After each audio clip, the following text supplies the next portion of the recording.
All right, guys, welcome to the next new history section.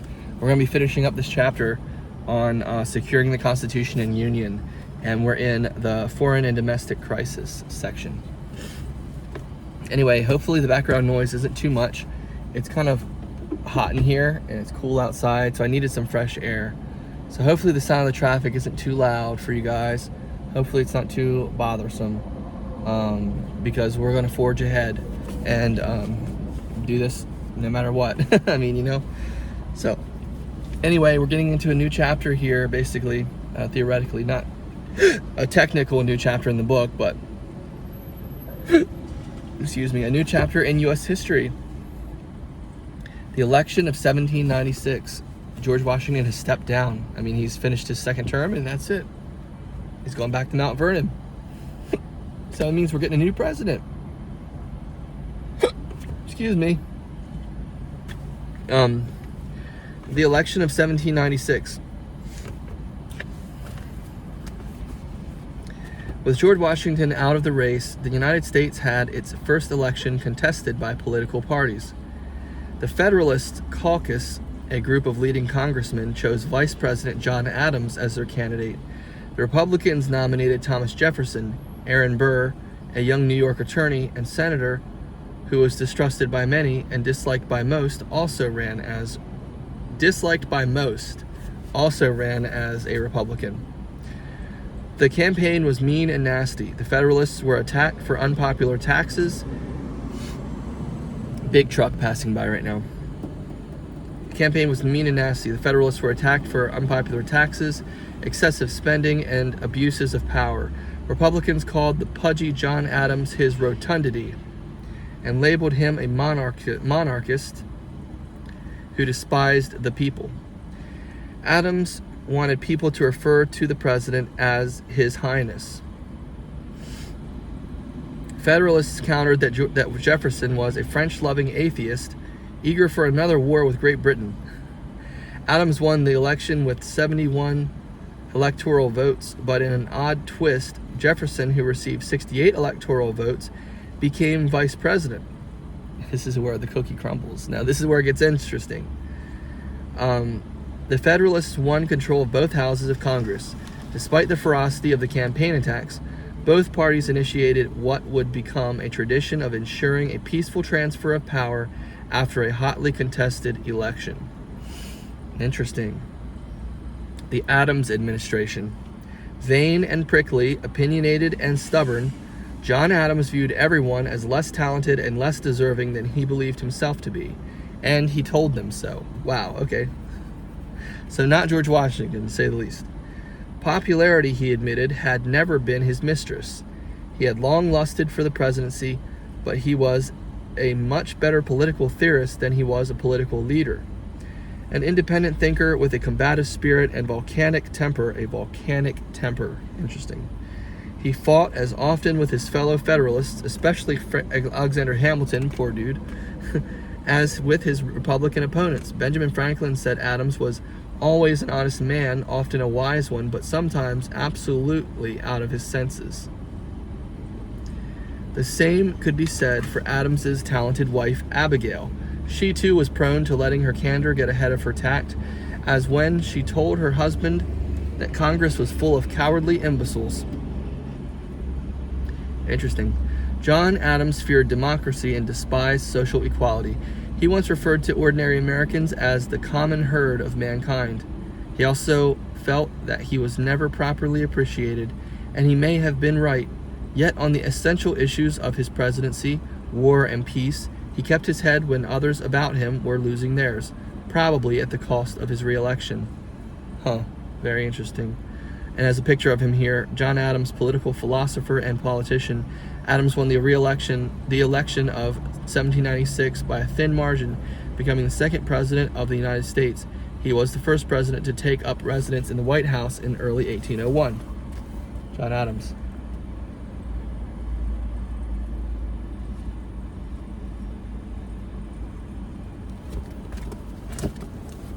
War with France. As America's second president, John Adams inherited a quasi-war with France. Since it was undeclared, a byproduct of French a byproduct of French anger over Jay's Treaty between the United States and Great Britain.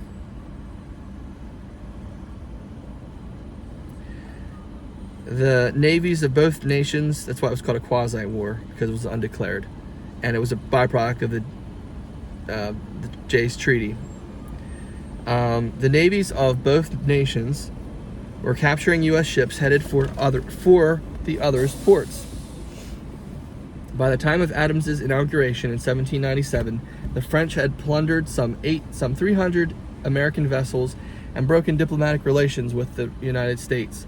Adams sought to ease tensions by sending 3 prominent Americans to Paris to negotiate an end to French attacks on U.S. ships. When the U.S. diplomats arrived, however, they were accosted by 3 French officials labeled X, Y, and Z by Adams in his report to Congress, who announced that negotiations could begin only if the United States paid a bribe of $250,000 and loaned France $12 million. Wow. Such bribes were common in the 18th century, but the answer from the American side was no, not a sixpence.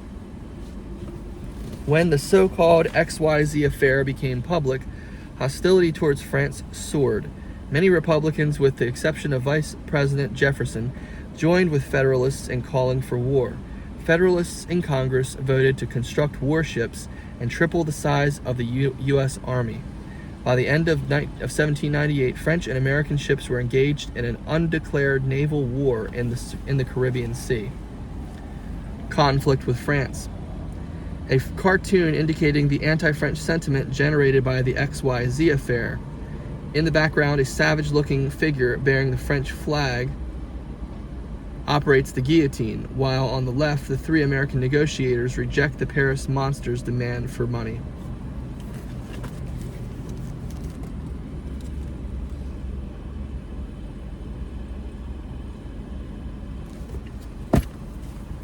Can't really read their speech bubbles, unfortunately. War at home. The conflict with France sparked an intense debate between Federalists eager for a declaration of war and Republicans sympathetic to France. Amid the superheated, the conflict of France sparked an intense debate between Federalists eager for a declaration of war and Republicans sympathetic to France. Amid the superheated emotions, Vice President Jefferson observed that a wall of separation divided the nation's leaders. For his part, Adams had tried to take the high ground. Soon after his election, he had invited Vice President Jefferson to join him in creating a bipartisan administration. Jefferson refused, saying that he would not be a part of the cabinet and would only preside over the Senate as vice president, as the Constitution specified. Within a year, he and Adams were at each other's throats. Jefferson and other Republicans were convinced that the real purpose of the French crisis was to give Federalists an excuse to quiet their American critics. Perhaps no issue was more divisive in the 1790s than that posed by the immigrants coming from the war-torn European nations. Federalists worried that immigrants from France would bring social and political radicalism with them. Legislation of the Alien and Sedition Acts of 1798 confirmed Republican suspicions. These partisan laws passed by Federalists amid a wave of patriotic war fervor gave the president extraordinary powers to violate civil liberties protected by the Bill of Rights, all in a clumsy effort to stamp out criticism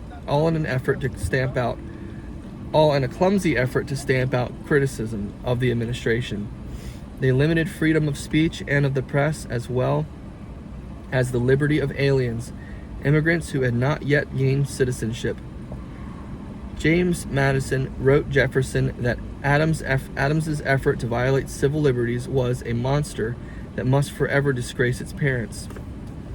As a result of the controversial acts, congressmen critical of President Adams were threatened with arrest, and printers were viciously beaten for publishing pamphlets critical of the administration.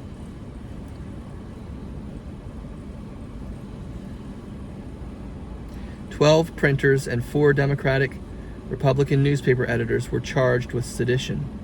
Adams's support of the Alien and Sedition Act's war measures would prove to be the greatest mistake of his presidency. Timothy Pickering, his Secretary of State, claimed that Adams agreed to the acts without consulting any member of the government, and for a reason truly remarkable, because he knew he should all be opposed to the measure. 3 of the 4 Alien Sedition Acts reflected hostility to French and Irish immigrants, many of whom had supported the French Revolution or the Irish Rebellion against British authority and had become militant Democratic Republicans in America. The Naturalization Act lengthened from 5 to 14 years the residency requirement for immigrants to gain U.S. citizenship, so making it harder to be a citizen. The Alien Friends Act empowered the president to jail and deport dangerous aliens, and the Alien Enemies Act authorized the president in wartime to expel or imprison aliens from enemy nations. Finally, the Sedition Act outlawed writing, publishing, or speaking anything of a false, scandalous, and malicious nature against the government or any of its officers. To counter the Alien and Sedition Acts, James Madison and Thomas Jefferson drafted the Kentucky and Virginia resolutions passed by the 2 state legislators in late 1798. The resolutions were as troubling as the acts they denounced. While Jefferson appropriately described the Alien and Sedition Acts as alarming infractions of constitutional rights, he threatened disunion in claiming that state legislatures should nullify, reject, or ignore acts. I don't know why you have to explain what nullify means. This is college. If you don't know what nullify means, you should read a dictionary. Nullify means to reject or ignore. Come on, you're killing me. It is a clarity thing, but come on. Nullify acts of Congress that violated the constitutional guarantee of free speech. George Washington told Patrick Henry that Jefferson was threatening to dissolve the Union. Meanwhile, Adams was seeking peace. In 1799, he dispatched another team of diplomats to negotiate with a new French government under Napoleon Bonaparte, whose army had overthrown the Republic. In a treaty called the Convention of 1800, the Americans dropped their demands to be repaid for the ships taken by the French, and the French agreed to end the military alliance with the United States dating to the Revolutionary War. The Senate quickly ratified the agreement. Republican victory in 1800. We have reached the 1800s. The furor over the Alien and Sedition Acts influenced the pivotal presidential election of 1800, one of the most polarized in history. The Federalists renominated President Adams, although Alexander Hamilton publicly questioned Adams's fitness to be president, citing his disgusting egotism. Very interesting. So even Hamilton is against him.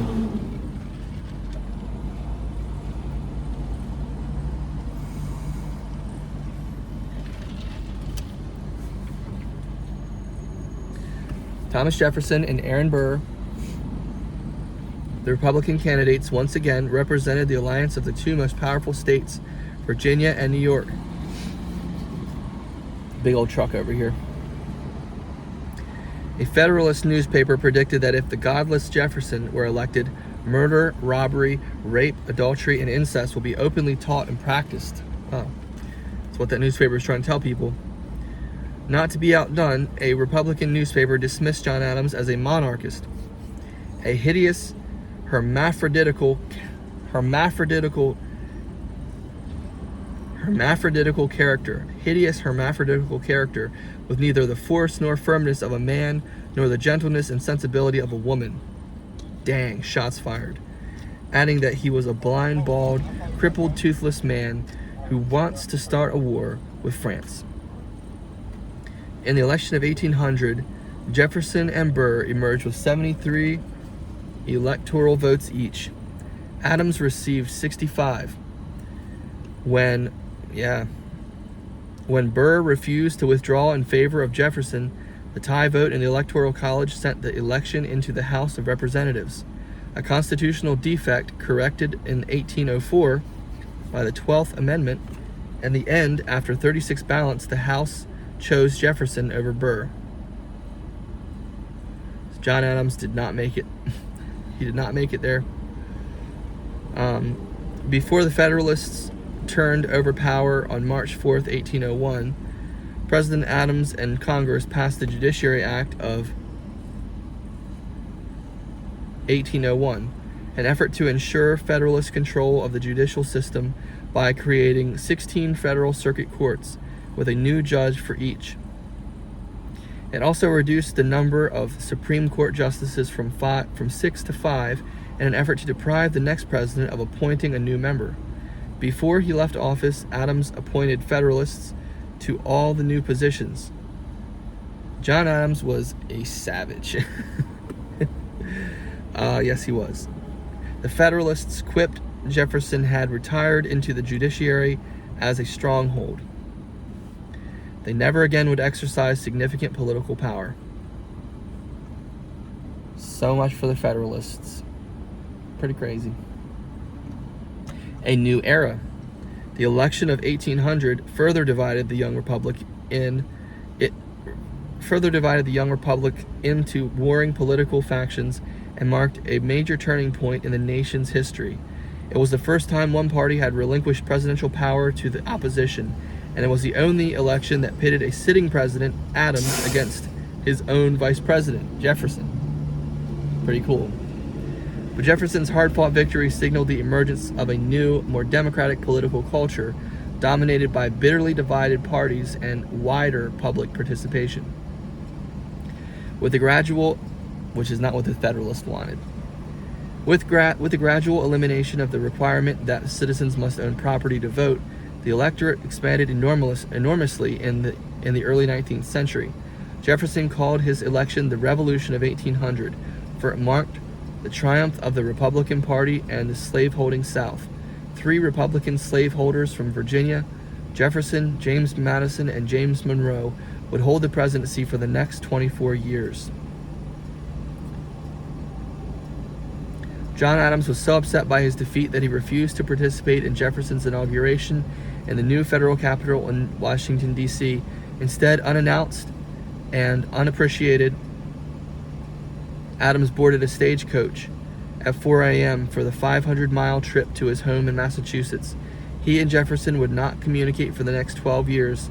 As Adams returned to work on his Massachusetts farm, he told his eldest son, John Quincy, who would become the nation's 6th president, that anyone governing the United States has a hard, laborious, and unhappy life. Thomas Jefferson would soon feel the same way. Wow. Wow. Amazing. Amazing. Page 309, baby. We're on page 309. Heck yeah. All right. Yeah, you know it. You know it. Okay. Thanks for watching, guys. Thanks for listening. Thanks for getting learnt with me. It's much better than getting twisted, or getting learnt is better than getting turned. Like all those whiskey drinkers and what you call it, the Whiskey Rebellion. Man, woman, and child drank whiskey all hours of the day and night. Get learnt, don't get turned.